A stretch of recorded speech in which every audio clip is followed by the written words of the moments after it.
Even for the Simpsons game on Monday Night Football, the Cincinnati Bengals and Cooper Rush are inevitable. Let's break it down.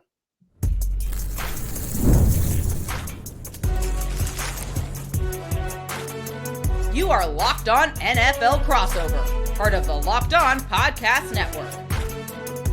Your team every day. What's going on, football fans? Welcome to another crossover here on the Locked On Podcast Network. We're Locked On Bengals and Locked On Cowboys this week. I'm Jake Lisco. He's James Rapine from Locked On Bengals. Marcus Mosher here from Locked On Cowboys to talk about the Cincinnati Bengals Dallas Cowboys Monday Night Football game on this crossover, brought to you by Prize Picks, where you can download the app and use code LOCKEDONNFL to win $50 instantly when you play your first $5. Welcome back to all the everydayers and the folks out there that make Locked On your first listen. We appreciate all of you so very much, as you can find your Locked On show, Locked On Cowboys, Locked On Bengals on YouTube or anywhere you get your podcast, and hit that subscribe button to make sure you don't miss an episode.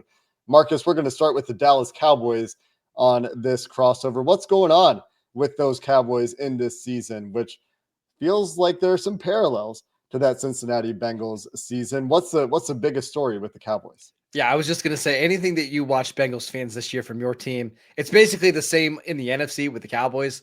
Just a very disappointing year listen, a lot of people thought the Cowboys were going to be a playoff team, maybe not be the 12-win team that we saw last year, but a surefire playoff team. But they had so many injuries earlier in the year, and they got off to a slow start. And then once they finally started playing better, Dak Prescott lost for the year with a hamstring injury. And now you're just in this weird 5-7 season where they're not in the running for the first pick, and they're not in the running really to make the playoffs either. So you're stuck in the worst spot to be in the NFL, which is in the middle, and just trying to figure out ways to make the final 5 games of the season interesting. It's not the most enjoyable Cowboy seasons for a variety of reasons. Why has this offense, even with Dak, not performed to the level that I think people were hoping, obviously with CeeDee Lamb getting a big deal and Dak signing that long-term extension?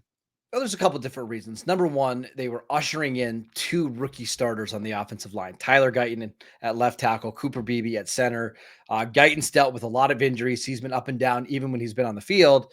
And then what hasn't helped is that your veterans on the offensive line, Zach Martin and Terrence Steele, have both regressed, and it's taken away their running game. They have not been a very effective rushing team. They had their first 100-yard rusher last week against the Giants, Rico Dowdle, the first time in over, I think it's 2 years. This is the team that can't run the ball. And then when CeeDee Lamb got a little bit banged up, Brandon Cooks has missed most of the year with a knee injury. Jake Ferguson has missed a lot of time with a knee injury and a concussion. They just haven't had all of the pieces on offense, and they are an offense that really needs to stay relatively healthy in order to put up points. And we've seen the last couple of years, like when they are healthy, they can score in bunches. They were the number 1 scoring offense last year, but with so many guys missing time and with CeeDee Lamb missing all of training camp, they've just been a little off all year. And it's why they are in this situation that they're in. But surely there's a great deal of hope this week for that Dallas offense, with Cooper Rush getting the rematch with the Cincinnati Bengals, a team that he beat a few years ago, the last time these teams met, with Cincinnati's defense being the get-right defense for so many teams this year. I mean, yeah, if you watch the Bengals at all this year, you're right. This has been a get-right game for every opponent that's been on their schedule. I just have my doubts with Cooper Rush, with a backup offensive line, with a banged up CeeDee Lamb, that they can score more than 24 points. I think 27 is probably their limit on offense. And we've seen over the last couple of games, like they can put together good drives, but they really struggle in the red zone. And if they aren't creating big plays down the field, it's just really hard to sustain 12, 14 play drives against any defense in the league. So you're right. This should be a game the Cowboys offense has a good performance, but whenever you have a backup quarterback on the field, you know there's a lot of randomness that happens. And this happened, of course, last year with the Bengals as well. It's just you can't rely on anything from week to week. Brandon Cooks is the guy. I think he's going to cook the second. I totally could see 2 big big plays from him where he dials back the clock. I think that's what's kind of maddening, I think, about this year for the Bengals is even with everything you said, and it's all makes sense from injuries to a backup quarterback, all of those things in the offensive line room for the Cowboys. It's like, yeah, still zero confidence that Lou's crew is going to find a way to slow down this Cowboys offense. And one of the things that I want to see in this game is the Bengals love to play nickel. Like nickel is their base defense, right? The Cowboys over the last couple of weeks have been using more 2 tight end sets, sometimes even 3 tight end sets to get some bigger bodies on the field. Do they try to run the ball against this Bengals defense, which hates to be in base defense, and try to win the game that way? Or do they see if they can spread them out and get one-on-one matchups between CeeDee Lamb and Mike Hilton, or maybe Brandon Cooks against Cam Taylor-Britt? I'm going to be very interested to see what style of offense Mike McCarthy deploys in this one. Yeah, if they go to 12 personnel, that will be interesting. The Bengals have struggled, as you point out, in base this year, trying to figure out if they're trying to be more of a 4-3 team or a 5 defensive lineman team. And the last 2 weeks, they've started out with 5 defensive linemen in the first half, and then they've gone to a 4-3 in the second half, but putting 3 linebackers on the field with 4 defensive linemen. But without Logan Wilson, those linebackers are significantly worse for the Bengals, but we'll get there. And I was going to say, Jake, we saw last week early in the game against the Steelers, Russell Wilson just killed him on the little dump off pass to the running backs over and over and over again. Yeah. And that's one thing that Cooper Rush does really well. He gets rid of the ball quickly. He can get it out accurately to running backs and tight ends. Here it is. If the Bengals want to play that kind of umbrella coverage and give Cooper Rush those underneath passes, he'll take them all day. Mike White 2.0, baby. Let's go. Well, Jermaine Pratt after the game against the Steelers was like, quick game. Just quick game. He said it 52 times, but they couldn't get 52 tackles when needed. Could Jermaine Pratt look any stiffer out there last week? I mean, my gosh, he couldn't change direction or tackle at all. It looked, the whole team looked like they were struggling to tackle in that one. Marcus, speaking of defense and tackling, let's quickly touch on the biggest story with that Dallas defense. Is there something that we should know about? Micah Parsons, obviously the headliner. What else is going on with that defense this year? Well, I mean, we should start with Micah. If the Cowboys are going to win this game, it's going to be because of him. And he's going to have plenty of matchups in this one that favor him, whether they move him to the outside to go against Orlando Brown, who was back last week, but clearly isn't healthy. His speed obviously is going to be a factor there. Maybe they just line him up over Amarius Mims, the rookie right tackle. But one of the things the Cowboys have done lately is line Micah Parsons up as a defensive tackle and try to get quick one-on-one wins to affect the quarterback. And honestly, that might be the best matchup in this game, whether it's against Cody Ford or Alex Kappa. Can you create quick pressure in Joe Burrow's face to make him get rid of the ball faster? If the Cowboys can do that, I do think they have a decent chance of slowing down Cincinnati's offense. Yeah, that does sound like the magic formula for sure. Let's dive into the Bengals side of things, into their offense and, well, a defense that I think you guys are going to know what that message is going to be. We'll do that coming up next. This crossover is brought to you by FanDuel, America's #1 sports book. They have a ton of great offers going all the time right now, highlighted by the new customer $5 bet. If you win your first $5 bet with FanDuel, you'll get $150 in bonus bets. So if you sign up at FanDuel.com and take a look at what's going on with the Cincinnati Bengals Dallas Cowboys game, you'll see that the Bengals are 5.5-point road favorites. This is 2 bad teams, but FanDuel sees it as heavily slanted in Cincinnati's direction, -230 on the money line. So you can take a look there if you like, or anywhere else around the NFL or any other sport, and make that first $5 bet. When you win, you'll get those $150 in bonus bets. And when you get a hunch in the middle of the game, you'll be able to see live play-by-play and the box score on the same page where you place your bets. You can check it all out at FanDuel.com today to get started and get $150 in bonus bets when you win your first $5 bet with FanDuel, an official sportsbook partner of the NFL. Today's show is also brought to you by Hillsdale College. Time is our most precious commodity, so don't waste it scrolling through the same mind-numbing content for hours and hours. How can you spend it wisely to improve yourself? Our sponsor, Hillsdale College, is offering more than 40 free, that's right, free online courses, including Constitution 101, The Great American Story, A Land of Hope, the rise and fall of the Roman Republic, and much, much more. All of Hillsdale's courses are self-paced, so you can start whenever, tune in wherever. Plus, you can go deeper with readings, quizzes, discussions, or just enjoy the lectures. Go right now to hillsdale.edu/locked-on to enroll. There's no cost, and it's easy to get started. Again, that's hillsdale.edu/locked-on, hillsdale.edu/locked-on.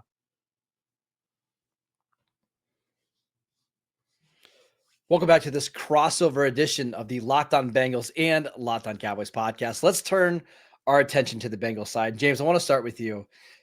Just big picture, outside of just the defense, what went wrong with this Bengals team? Because if you're a Cowboy listener and you look at the box scores and you look at Joe Burrow stats and you look at Jamar Chase's stats, it's like, how in the world is this team like not in contention for the number one seed in the AFC? Like, what led to this season? Yeah.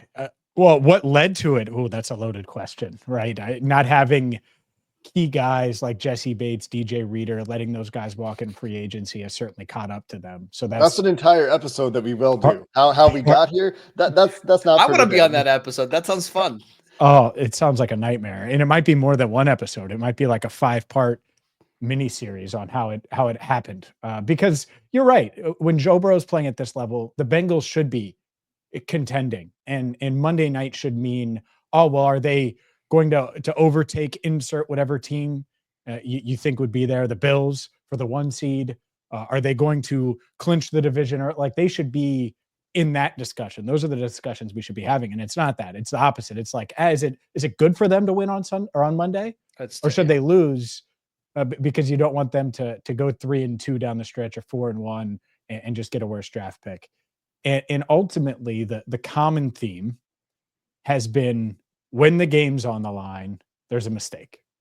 And it's been really, it's why they're 1-7 in one-score games. And the defense is a huge part of that. It's not the only reason. There's turnovers, there's game management issues, there's coaching decisions, there's a bunch of things that go into that.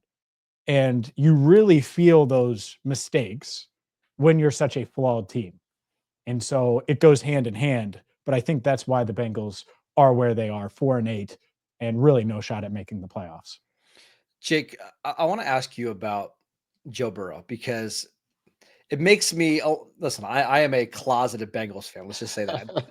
It makes me sick to watch somebody play at this high of level, and then they're going to be playing in basically no meaningful games in December, which is hard. Like, is this the best version of Burrow that you've seen so far?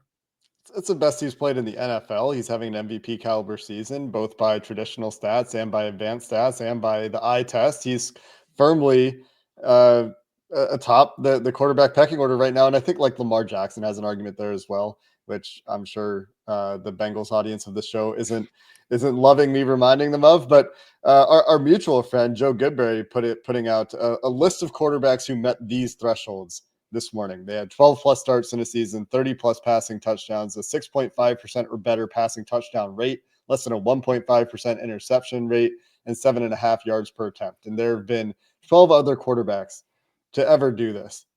And the Bengals have a bunch of these stats this year, where like, you're like, oh yeah, all these other teams that have done this are winning records and MVPs. And of those 12 other quarterbacks that have ever done it, 10 won the MVP that year. 4 Offensive Player of the Year awards, a record of 157-31. And the only quarterback on the list is with a losing record that season is Joe Burrow, who's currently at 4-8. Maybe it doesn't end up as a losing season. Technically, that's still possible that they end up with a winning season, but every other team on this list, and most of these are 16-game seasons, if not all of them being 16-game seasons, the worst record is 11-5. And you're talking about the Bengals being 4-8 right now. And the pocket manipulation from Joe Burrow, the playmaking that you've seen from him this year, extending plays, hanging in there, getting rid of the ball right before he takes hits, and delivering accurate footballs to open receivers, often in space with immaculate ball placement that allows him to run after the catch, he's been good before. But I agree with Joe Burrow when he tells the announcing crew every week that he thinks he's playing the best football of his career, because I think he is. It really feels like he's playing the best that he can given his skill set. Like, he's never going to be Josh Allen or Lamar as runners, right? Like, he's not built like those guys. But as a I don't even want to say just a pocket passer because that's not what he is, but as a traditional drop back passer, it's hard to envision anybody playing better than he is or better than that. And yet they're 4-8. So James, like, just explain to maybe the Locked On Cowboy listeners that haven't watched just how bad has this defense been this year. Oh, I mean, it's really the other way. It's like, all right, well, who's been good? And there's really one guy Trey that's been good, Trey Hendrickson. No. And I would say good. A lot of people would probably say great and it's Burrow, Chase, and Trey. And I think it's hard to do this as a pass rusher on your own because you're getting so much more attention. I get that. But I think he's been good. I don't think he's having a great season. There are plenty of times where you don't necessarily see him wrecking the game like some of these other guys. Heck, TJ Watt last week wrecked the game. And those are the type of plays the Bengals need from Trey. It's also hard to expect those because no one else can get pressure. And when you don't have other guys around him that can get pressure ever, why would you worry about those guys? They're going to be in one-on-one situations until they prove that they can consistently get pressure. And no one on this defense can. That's the bottom line. That's what we've seen through 12 weeks. There's no reason to think that Miles Murphy or Sam Hubbard or Chris Jenkins or Sheldon Rankins, if he's healthy, and I don't think he'll play this week. We'll see, though. That's speculation. I just know he's dealing with a serious illness. It's tough because if you can't generate a consistent pass rush, then your best guy can't impact things the way you would hope. And the secondary hasn't been much better. So it's all three levels, too. The linebackers, you mentioned Jermaine Pratt earlier in the episode. I don't want to go too long on all three, but Jake, I'm sure you agree. It's all three levels. None of them have been even good. And when that's the case, you're looking at a bad defense. Yeah, there's no complimentary football on that defensive side of the ball. And usually talk about complimentary football. It's bad complimentary. Yeah, if you want to go that way. And Jake, I was going to say, I mean, they've had injuries on defense. It's not like they've been completely healthy, but it's not like they've been the most decimated unit on defense either. And I think, again, please tell me if I'm wrong, but if you're a Bengal fan, I think that's what's the most discouraging thing here is that they've been relatively healthy on defense and they've been this bad. It feels like some kind of big change needs to happen this offseason to try to get them back to being at least a respectable unit on that side of the ball. And some of it's personnel stuff, some of it's coaching stuff. I mean, they're colossal failures in terms of player acquisition and on the coaching staff this year, I think. And some of that's like back in the offseason when they signed Sheldon Rankins, we're like, okay, they're going to add another defensive tackle, right? Like they're going to go get Calais Campbell or whatever. And nah, not interested. Then they go to the draft and draft McKinley Jackson in the third round, which is a few rounds earlier than we expected them to draft a nose tackle in a class where we talked to so many draft experts going into the draft last year. And they're like, yeah, this is a bad defensive tackle class.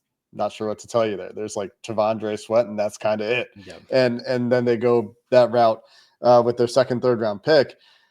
So some of it's, you can point to personnel. You can point to them losing Dax Hill and DJ Turner, who look like they're ascending at corner. But yeah, I mean, there's really nothing that's gone right. I will dissent a little bit from James on Trey Hendrickson. I do think that because of what's around him, I would still probably say I would consider it to be a great season for him, especially as a pass rusher, and it's what we're accustomed to from Trey. But that's just a minor disagreement between James and I, probably, and doesn't go to the heart of the question that you asked.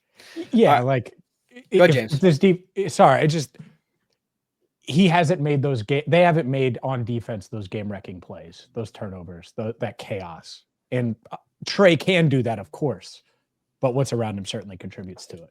Well, and that's always been kind of the story of this Bengals defense. They haven't been the shutdown defense, but they've made timely plays when they needed to get off the field, whether it's Logan Wilson making a play or Sam Hubbard, who has basically been non-existent for most of this year. They just haven't had those complementary players step up, and that's why the Bengals are where the Bengals are.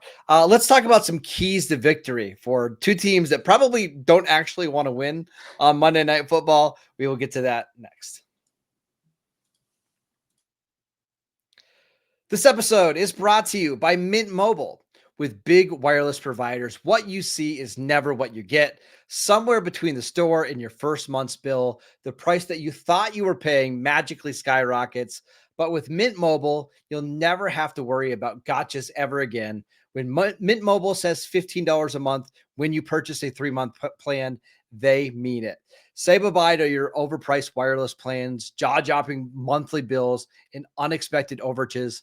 Mint Mobile is here to rescue you with premium wireless plans starting at just $15 a month.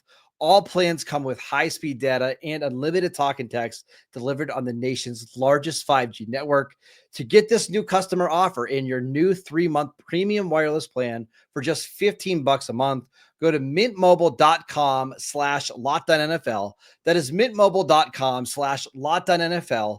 Cut your wireless bill to $15 a month at mintmobile.com/LockedOnNFL. $45 upfront payment required, equivalent to $15 a month. New customers on first 3-month plan only. Speed slower above 40 gigabytes on unlimited plan. Additional taxes, fees, and restrictions apply. See Mint Mobile for details. Keys to victory on Crossover Thursday on the Locked On Podcast Network, presented by Prize Picks, where you can play $5 and get $50 instantly with code Locked On NFL. Locked On Bengals and Locked On Cowboys here talking Monday Night Football. And Marcus, let's start with those Dallas keys to victory. Cooper Rush, obviously, at the top of the list, right? I mean, really focused on Cooper Rush here, if you can't tell. No, we could be... I don't want to talk about Cooper Rush. He's just a backup quarterback that kind of does the job of a backup quarterback. What Dallas does... Living rent-free in my mind, obviously. Clearly. No, it's the defense in this one. Dallas isn't going to be able to stop Joe Burrow and Jamar Chase and T. Higgins. Like, they're going to put up points. But as we saw last week, the way to beat this Bengals offense is to create turnovers. And we saw the Bengals give away the ball 3 times last week, 2 strip sacks, 1 fumble that got tipped twice. The Cowboys have the playmakers on defense to do it. Micah Parsons can wreck this game. Listen, there's no Steeler fans in this. So Micah Parsons is a better player than TJ Watt. He can have a similar impact in this game, whether it's rushing inside, rushing outside. They've got Deron Bland back, who is one of their big-time playmakers. He's going to get beat. He's not going to slow down Higgins and Chase, but can he make a key play here or there to flip the game? I think that's possible. So for me, if the Cowboys want to win this game, they're going to have to do it on the defensive side of the ball. Yeah, it makes sense. It's how Joe could still be great, but if you're going to make things chaotic around him, then you see it. You can give up points and still live with it. And so, well, it would not shock me at all. And I know, by the way, that'll be probably the first thing that Zach Taylor will mention when we ask him, hey, what do you need to do this week? It's like, win the turnover battle. It was last week, by the way, too. He said the game's going to come down to turnovers, and obviously it was a huge factor. And one of the things that Mike Zimmer has done really well is the Cowboys, since Micah Parsons has returned, they've created pressure on 50% of their third down plays on their opposing quarterback. So they are going to blitz the crap out of Joe Burrow. Burrow's really good at beating the blitz, but can you force him to get rid of the ball quicker, throw into tight windows, get tip passes? That's what you're going to have to be able to do if you want to stop this offense. Zimmer's always been so great on third downs. I mean, obviously, Bengals fans who have been around since before Joe Burrow anyway, back in the Zimmer days, know that Zimmer is a chef on third downs. Yeah, he's been unbelievable. All right, James, what do the Bengals need to do here on Monday night to win this game? Well, first things first, you got to protect Joe. And that one means if you protect him, then yeah, he should be able to do what he's done all season long, and you should be able to avoid the chaos that was 3 turnovers against the Steelers. And the last thing you want to do is do that on the road. The second thing would be turnovers. Can this defense force a little chaos? Can they wreak a little havoc? And then third, don't let Cooper Rush dink and dunk. Make him push it down the field a little bit, which is scary to say because it might still work.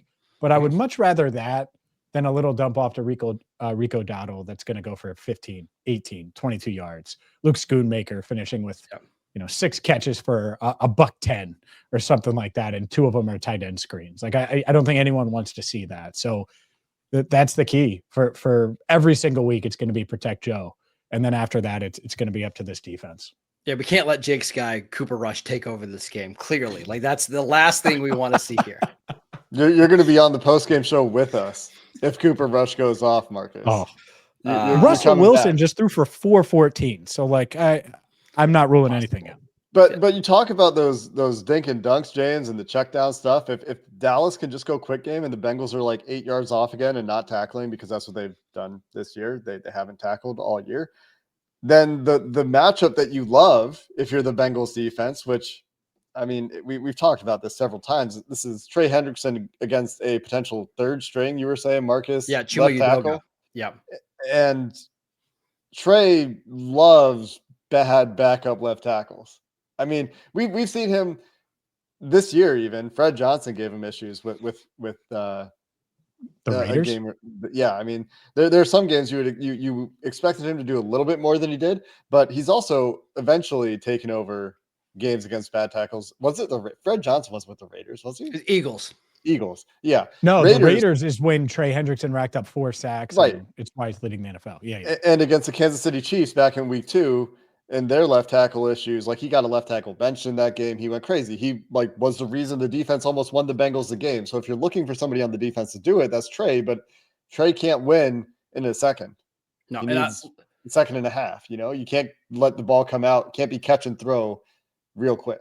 The last thing I want to say here is when you have 2 bad teams, motivation does matter. And I think the Bengals actually did a pretty good job last week of competing against Pittsburgh. Like they were into that game and you could see that they were fighting hard. They just fell short. The turnovers had a big deal with it. But now that they're 4-8, have they come to the conclusion that the season really is over? And do you see guys start to mail it in? I think we saw this a little bit from the Cowboys as soon as the Dak Prescott injury happened. To Mike McCarthy's credit, he's had them playing really hard the last couple of weeks. Can Zach Taylor have his team do the same? Or are we now in like, let's preserve our body mode and be ready for 2025? I'll be interested to see what the motivation and the energy level is from both of these teams on Monday night. Yeah. And Zach has done a good job. Like even last year after Joe went down, he kept everyone together and they were able to win 3 straight at one point in December. Can you continue that knowing? Like, I think Joe knows and is just kind of accepted it. Last week we heard from him after the game, and his message is, the film doesn't lie. Go out there and put good film out there. And it's like, oh, interesting. So I do think that they'll respond, but it'll be interesting to see if they actually go out there and do it. Yeah, that'll be one of the many storylines we're watching on The Simpsons or regular broadcast. You have choices on Monday Night Football this week. Bart versus Homer. I might go for The Simpsons if I can. That might add some spice to this game between teams with losing records. But that's going to do it for this crossover here on the Locked On Podcast Network. We appreciate you listening. We'll have more on Locked On Cowboys and on Locked On Bengals heading into this game on Monday Night Football. And until then, thanks for listening to this crossover on the Locked On Podcast Network, your team every day.